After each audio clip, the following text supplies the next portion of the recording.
सबभन्दा पहिले पात्रोमा यो अरू कुरा त यस्तै हो। यो हाम्रो नेवारहरूको जुन चाड पर्व छ, विशेष गरिकन अहिले तिहारको चाहिँ जुन 3 दिनको पर्व छ, लक्ष्मी पूजा, पूजा, पूजा पूजा भन्ने, यो चाहिँ नि 4 दिन चाहिँ बनाइएको पाइन्छ। 7, 8, 9, 10 7 गते लक्ष्मी पूजा, 8 गते गाई पूजा गरेर त्यतिकै चाहिँ खाली राख्यो, 9 गते पूजा र 10 गते पूजा गरेर राख्यो। यस सम्बन्धमा आफूलाई लागेको कुराहरू मैले पत्रिकामा पनि दिएको थिएँ। मैले चाहिँ यहाँ इलेक्ट्रोनिक इमेल मार्फत मैले पञ्चायत निर्वाचन समितिमा पठाइदिएको थिएँ है कि मैले अब त्यसको रेस्पोन्स नभएपछि मैले मन्त्रालयमा लिखित रूपमा पनि दिएको छु। त्यसको छुट्टै चाहिँ फेरि चाहिँ बैठक बस्ला, छलफल गरौँला।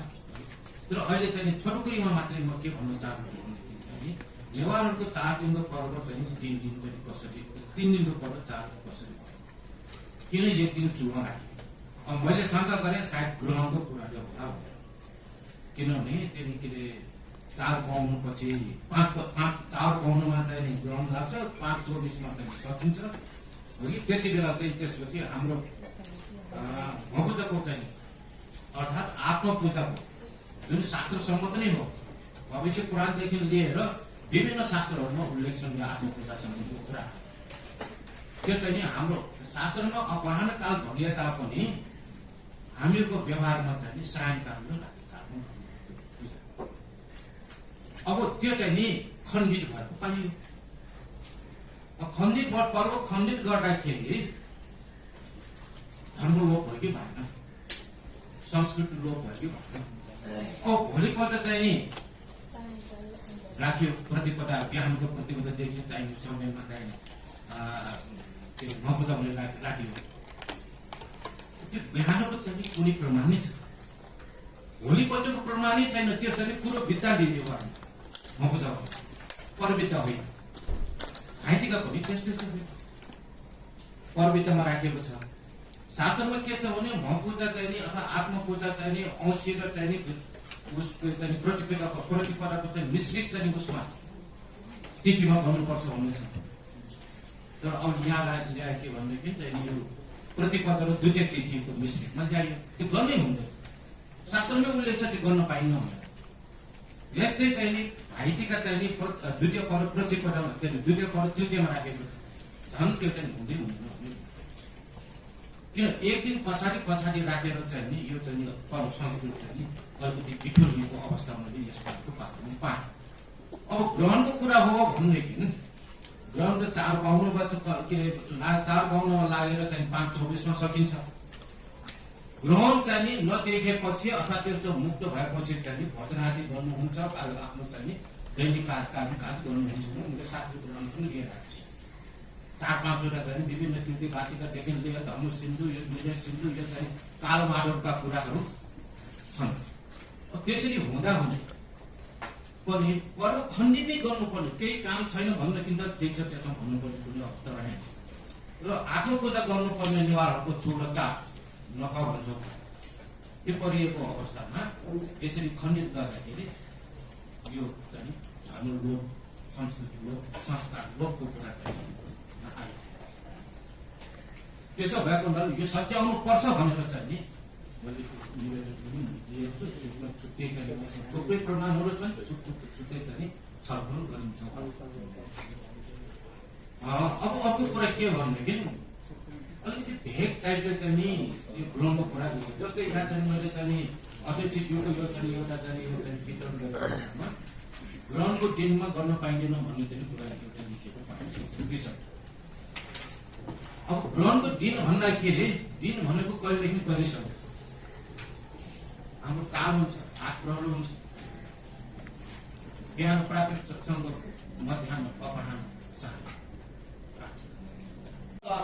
त्यसैले शोभनस्य त्रिहर्ष केही गरी बृहस्पति 8औं भएको छ, 12औं भएको छ भनेपछि 16 वर्ष काट्न लाग्यो भनेदेखि त्रिहर्ष त्यसपछि पूजा गरेर भगाइदेऊ, अनि फेरि पूजा गर, फेरि अनुष्ठान गर, शान्ति गर भगाइदेऊ, अनि अर्कोचोटि फेरि पूजा गर अनुष्ठान गर भगाइदेऊ अनि व्रतबन्ध गर भनेर भन्छ। यसको मतलब के हो त भनेदेखि कालातिक्रम हुन हुँदैन, कालातिक्रम गर्नै हुँदैन। त्यो यसको यो व्रतबन्धको उद्देश्य त्यो हो। र जो जुन अब व्रतबन्ध अब सामूहिक रूपबाट गर्ने भनेर भन्ने त्यसमा के छ भने वशिष्ठ ऋषिको एउटा वचन छ के त भनेर भनेदेखि श्रद्धायुक्तस्य भोक्तव्यम चोरस्यापि विशेषतः। चोरले पनि यदि श्रद्धापूर्वक प्रेमपूर्वक हामीलाई केही खान दियो भने त्यसले दिएको खानु हुन्छ। नपुतन बहुयाज्य, एकै दिन धेरै कृत्य गराउने बहुयाजी, एकै दिन 5 ठाउँमा श्राद्ध गराउने, एकै दिन 5 ठाउँमा के गराउने, एकै दिन 5 ठाउँमा व्रतबन्ध गराउने, यस्ता ब्राह्मणलाई बहुयाजी भनिन्छ। त त्यो बहुयाजीले दिएको चिज चाहिँ श्रद्धायुक्तस्य भोक्तव्यम चोरस्यापि विशेषतः न तु तद् बहुयाज्यस्य। बहुयाजीले दिएको नखानु। यस्तो भन्नाले बहु जसले एउटा भन्दा बढीको व्रतबन्ध गराउँदछ एउटै यज्ञमा त्यसले दिएको नखानु भनेर वशिष्ठ ऋषिले भन्नुभएको छ। त्यसकारणले एउटा भन्दा बढीको व्रतबन्ध एउटै यज्ञमा गर्न हुँदैन। जौल्याको कुरा भने भिन्दै हो, भिन्दै र सामान्यतया त्यो हुँदैन। अब त्यसको व्याख्या गर्दाखेरिमा कुनै पनि व्रतबन्ध गरिने बटुकको नाउँमा गरिने नानीमुखी श्राद्ध हो, उसले गर्नुपर्ने जुन हवन हो उसको नाममा गरिने ग्रह शान्ति हो, मातृका पूजा हो, आदिदेखि श्राद्ध आदि कृत्यहरू सबैको नाममा गर्दाखेरिमा धेरै बटुकहरूका पितृहरू ठगिन्छन्, देवताहरू ठगिन्छन्। त्यसो भएको हुनाले यो गर्नु हुँदैन भनेर शास्त्रमा उल्लेख गरिएको। अब यो अर्को कीर्तिज्यूले जुन अहिले आफ्नो अभिप्राय, म धेरै बोल्दिनँ त्यसमा, अभिप्राय राखेर जानुभयो यस विषयमा। अब हामीहरूले पात्रमा लेख्दाखेरिमा शास्त्र अनुसार नै हामीले लेखेका हौं। यस विषयमा पछि विचार विमर्श हुने नै छ। अब त्यो आफ्नो आफ्नो सम्प्रदाय, आफ्नो परम्परा, आफ्नो मूल्य मान्यता अनुसार सबैलाई आफ्नो कृत्य गर्ने अधिकार छ है। त्यसमाथि पनि अब उहाँहरूले पनि छलफल गर्नुहुने नै छ। उहाँहरूको पनि सम्प्रदायका विभिन्न व्यक्तिहरूसित छलफल गरेर निष्कर्षमा पुग्नु नै हुनेछ। र अहिले यस विषयमा म बढी बोल्न म चाहन्न पनि र म बोल्दिन पनि। हस् त, धन्यवाद। अब जसले अध्यक्षज्यू गुरु लगायत सबैको श्रीचरणमा मेरो नमन व्यक्त गर्दछु। मैले गुरुजनहरूलाई सम्बोधन गरिन समग्र रूपमा नै नमन गरेँ। यो बहसको विषयहरू, यस्ता चर्चाहरू हुनु राम्रो। मैले सर्वप्रथम चाहिँ के सोध्न इच्छा लाग्यो भनेदेखि हाम्रो संस्थाको नाम के छ भने नेपाल पञ्चाङ्ग निर्णायक विकास समिति भनेर यो नामकरण छ। हाम्रो यहाँ दुईटा कुराको विषयमा छलफल भइरहेको बुझिरहेको छु। एउटा विषय अनि एउटा पञ्चाङ्गको विषय। पञ्चाङ्गको विषयमा मलाई ज्योतिषी आउँदैन, मैले के बोल्नु होइन, त्यो विषयमा मेरो त कुनै टिप्पणी नै भएन। तर टिप्पणी थोरै गर्नु पर्दाखेरि हिन्दू जागरण नेपालमा यहाँ पात्रमा लेखिएको नलेखिएको राम्रा नराम्रा कुराहरूको मात्रै नभएर अन्य सङ्घ संस्थाहरूको पनि सकारात्मक र नकारात्मक कुराहरूका रिपोर्टहरू चाहिँ प्राय आइरहन्छन्। र अहिले छापिएको पात्रमा पनि केही कता कता गडबडी भएको भन्ने कुराको रिपोर्ट यो प्रकाशनमा हातमा परिसकेपछि ती आएका पनि हुन्। र मैले कुनै बेला त यहाँ कार्यालयकै नम्बर पनि दिएको पनि छु। जस्तो पाञ्चाङ देवताको पूजा प्रकारमा त एउटा पाञ्चाङको गडबड आर्थिक सूत्रावली अनुसारले छैन भन्ने खालको अस्ति मात्रै कुरो आयो। मैले देवमणि गुरुजीलाई निवेदन गरेको थिएँ। त्यो पनि यो विषय हाम्रो तीव्र कर्मकाण्डका विषय परे ज्योतिषको जुन पञ्चाङ्गको ठोस निर्णयहरू दिने व्रत तिथि पर्वहरूको त हजुरहरू विज्ञ हुनुहुन्छ। यसमा मेरो कुनै खासै टिप्पणीको विषयहरू मैले राखिनँ। र यहाँ अहिले जुन चर्चा चलिरहेको छ यो चर्चा चल्दाखेरि मैले दुईटा विषयहरूलाई मैले देख्न पाएँ। एउटा धर्मशास्त्रको विषय र अर्को ज्योतिष विषय मैले निवेदन गरेँ। यदि पञ्चाङ्गीय र यदि हामी धर्मशास्त्रको पनि निर्णायक समितिको रूपमा यदि यो जाँदै गरेको छ भनेदेखि आगामी वर्षमा यसो विचार गरेर पञ्चाङ्ग निर्णायक समिति विकास समिति मात्रै नभएर यसमा नेपाल पञ्चाङ्ग तथा धार्मिक धर्मशास्त्र निर्णायक विकास समिति भनेर राखिदिँदाखेरि अझै समाजको दिग्भ्रमबाट मुक्ति हुने सहज बाटो हुन्थ्यो कि भन्ने चाहिँ मलाई लागेको हो। अनि एउटा त्यो कुरा भयो। अनि दोस्रो कुरा यहाँ सुझावहरूकै विषयमा मैले अस्ति नै पनि निवेदन गरेको थिएँ गुरुजनहरूलाई। त्यो पुराणहरूको विषयमा वास्तवमा पुराण र कर्मकाण्डले धर्म जोगाइदिएको छ र पुराण र कर्मकाण्डको सबैभन्दा बढी आलोचना हुन्छ। धर्म जोगाइदिने पनि उनीहरूले नै हो, के न प्रकारेण उनीहरूले स्थापना गरेर चलाइदिइरहेछन्। यो राम्रो कुरा हो। पुराणहरूले पनि जसो तसो भनेका छन्। जोगाइदिने विषयमा यस कार्यक्रमका अध्यक्षता गरिरहनु भएका नेपाल पञ्चाङ्ग निर्णायक समितिका अध्यक्षज्यू, म लक्ष्मण भट्टराई, नीति अनुसन्धान प्रतिष्ठान योभन्दा पहिलो फ्लोरमा हामी बस्छौँ। यो नीति अनुसन्धान प्रतिष्ठान भनेको के हो त्यो पनि मैले छोटोमा भन्छु। यो नेपाल सरकारले जे जति पनि नीतिहरू बनाउँछ त्यो नीति बनाउनेमा नीति अनुसन्धान प्रतिष्ठानले अनुसन्धान गरेर तथ्यमा आधारित सिफारिसहरू नेपाल सरकारलाई दिने, नेपाल सरकारको यो विशिष्ट खालको निकाय हो। अङ्ग्रेजीमा यसलाई थिङ्क ट्याङ्क पनि भनेर भनिएको छ। र यो प्रधानमन्त्री तथा मन्त्री परिषदको कार्यालयले सिधै हेर्ने हो र त्यसमा हामीले चाहिँ जे जति पनि सिफारिसहरू गर्छौँ त्यो हामीले प्रधानमन्त्री कार्यालय अन्तर्गत भएको भएर प्रधानमन्त्री कार्यालयमा सिधै गर्छौँ र सबै मन्त्रालयहरूले पनि उहाँहरूले पनि आफूले बनाउने नीतिहरूमा हामीलाई सुझावको लागि पठाउनुहुन्छ र त्यसमा हामीले तथ्यमा आधारित भएर अनुसन्धान गरेर मात्र सुझावहरू पठाउने गर्छौँ। म यो नीति अनुसन्धान प्रतिष्ठानको बारेमा यति भने पञ्चाङ्ग निर्णायक समितिले मैले ठोक्टो बुझ्दा मेरो बुझाइ एकदमै कति गलत रहेछ भन्ने कुरो आज यहाँ धेरै गुरुहरूले भनेकोबाट पनि म भने पञ्चाङ्ग भन्ने बित्तिकै पात्रो हो, पात्रो मात्रै बनाउने हो कि जस्तो कुरोहरू बाहिर बुझ्दा त्यसरी पनि बुझिन्छ है।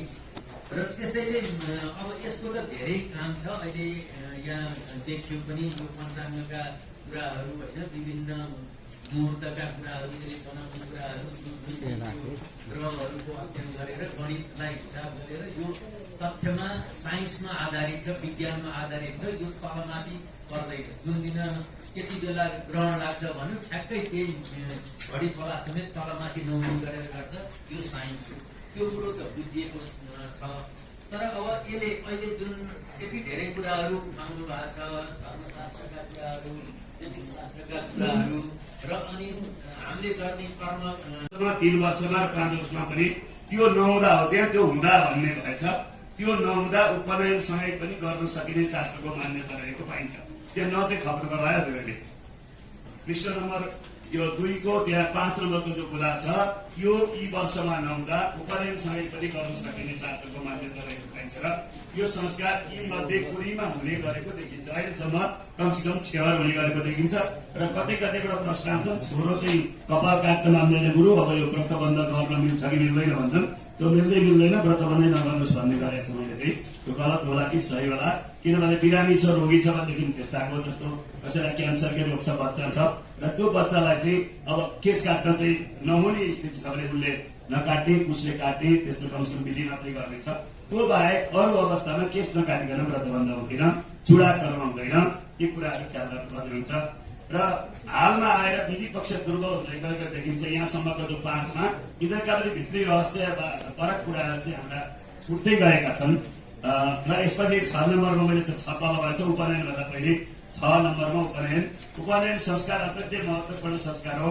यसले जीवनमा बालकको कर्म, धर्म, पुरुषार्थ आदिमा आमूल परिवर्तन गरी सकारात्मक सोच एवं ऊर्जाको आदान यस संस्कारले गर्दछ। यता कामाचार, कामभक्ष्यादि जस्ता विषयबाट विमुख गराई अर्थात् जुन एउटा नियममा बस्नु पर्ने हो त्यो व्रतबन्ध नगर्छु नियममा बस्न उसलाई त्यति आवश्यक पर्दैन। र त्यसपछि विमुख गराएर अर्थात् वेदान्त शास्त्र अध्ययनमा योग्यताका साथै प्रवेश गराउने उच्च कोटिको संस्कार हो उपनयन संस्कार। आजकल यस संस्कारलाई कतै कतै पुराण लगाएको ठाउँमा लगेर जोडेर गरेको देखिन्छ। यसको 6 दिनभित्र मात्र नामजुक्ति गर्न मिल्छ अर्थात् विधान छ। एकविंशतिहरुले विवाहित सभासरा त्रिशत चौलोपनाइले मान्छे श्राद्ध विधिहरूले भनेकाले 6 दिनभित्र मात्रै गर्नुपर्ने हुन्छ। पुराण हाम्रो पहिले नै भइहाल्छ। साङ्गेका दिने यसो झाराटारीहरू कान्छिनीहरू भनेर गराउने यो गर्ने भन्दा नि गराउने प्रवृत्ति अझै बढेको छ र केटाको साथै प्रवृत्ति गराउने उच्च कोटिको संस्कार हो। आजकल यस संस्कारलाई कतै कतै पुराण लगाएको ठाउँमा लगेर जोडेर गरिन्छ। यसको 6 दिनभित्र मात्र नामजुक्ति गर्न मिल्छ भने पुराणको साङ्गेले यसको अवधि घटिसकेको हुन्छ। त्यहाँमाथि मूर्तये ब्रह्मणे नमः। यस महनीय सभाको प्रमुख आतिथ्य ग्रहण गरिरहनुभएका संस्कृति पर्यटन तथा नागरिक उड्डयन मन्त्रालयका सहसचिव श्री प्रेमप्रसाद घिमिरेज्यू, नेपाल प्रतिनिधि अधिकारबाट पाल्नु भएका विष्णु कुमारी भट्टराईज्यू, अनुसन्धान नीति तथा अनुसन्धान प्रतिष्ठानका प्रबन्धक लक्ष्मण भट्टराईज्यू, संस्कृति पर्यटन तथा नागरिक उड्डयन मन्त्रालयबाट यस नेपाल पञ्चाङ्ग निर्णायक समितिमा सदस्यको रूपमा हामीलाई दिशा निर्देशन गरिरहनुभएका पुण्यमाया ज्यू, उपसचिव पुण्यमाया ज्यू, प्राध्यापक डाक्टर शामराज आचार्य, वाल्मीकि विद्यापीठ ज्योतिष विभागका अध्यक्ष हुनुहुन्थ्यो। हामीले उहाँसित केही कुरा सिकेका पनि थियौँ, पढेका पनि थियौँ, भर्खर पाल्नु हो। त्यस्तै गरिकन नेपाल प्रज्ञा प्रतिष्ठानका प्राज्ञ जनेशराज पन्तज्यू, उहाँ एकछिनसम्म यहाँ हुनुहुन्थ्यो, हामीलाई शुभाशीर्वाद दिएर अहिले पाल्नुभयो। र विश्व ज्योतिष महासंघका अध्यक्ष डाक्टर लोकराज, यस नेपाल ज्योतिष परिषदको धर्मशास्त्र विषयका हामीलाई दिशा निर्देशन गर्ने प्राध्यापक डाक्टर देवमणि भट्टराईज्यू, विश्व ज्योतिष महासंघबाट प्रतिनिधित्व गर्नुहुने सूर्य प्रसाद ज्यू र पञ्चाङ्गकार हामीलाई गणितमा धेरै नै दिशा निर्देशन गरिरहनु भएको छ।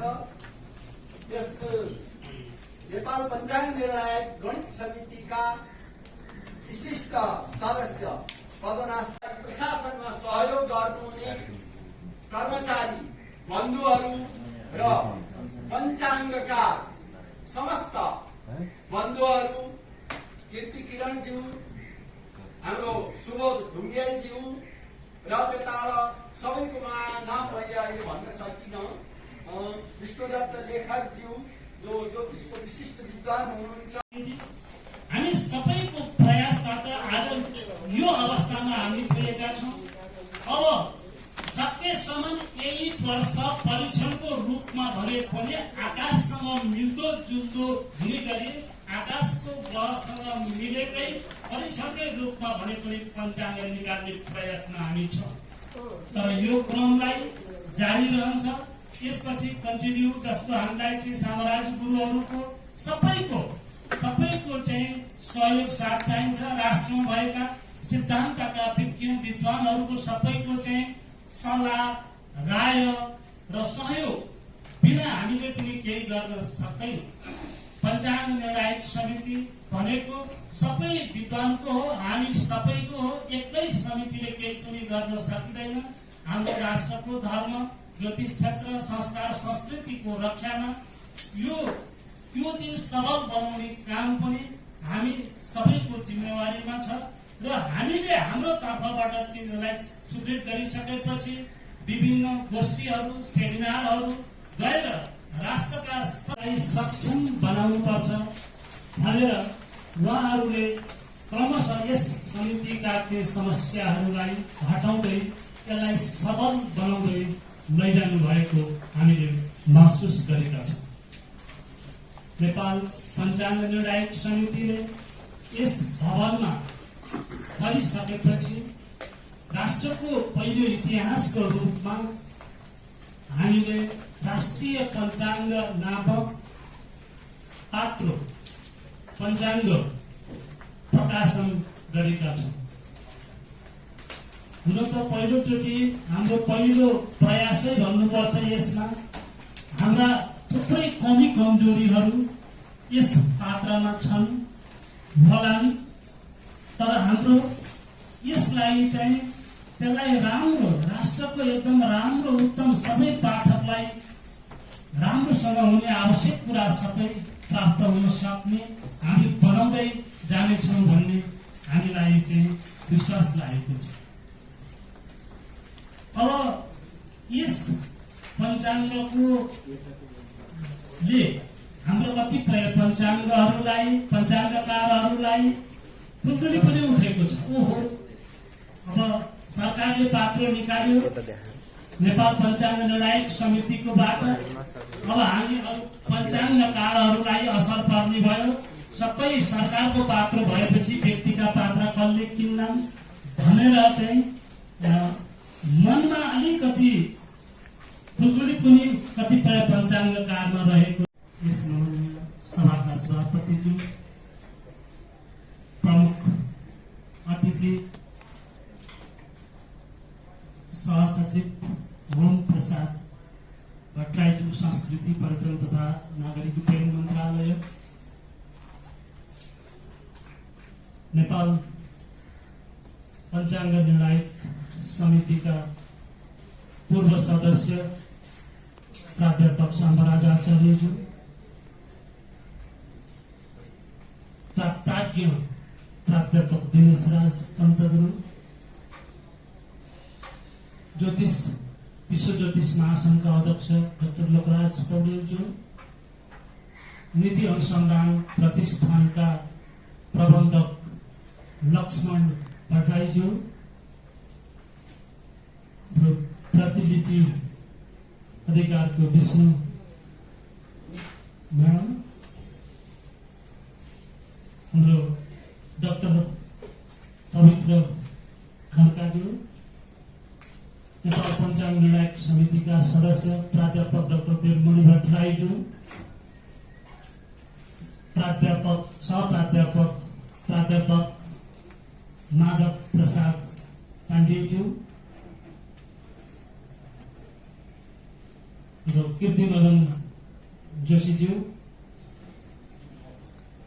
सबैको हाम्रो रति देवी श्रेष्ठज्यू, महिलाको अध्यक्ष, पञ्चाङ्ग निर्णायक समितिकै सदस्य उप प्राध्यापक तनुजा दाहालज्यू, हाम्रो विष्णु दत्त लेखकज्यू, शिव देखिरहेका छु शिव प्रसाद,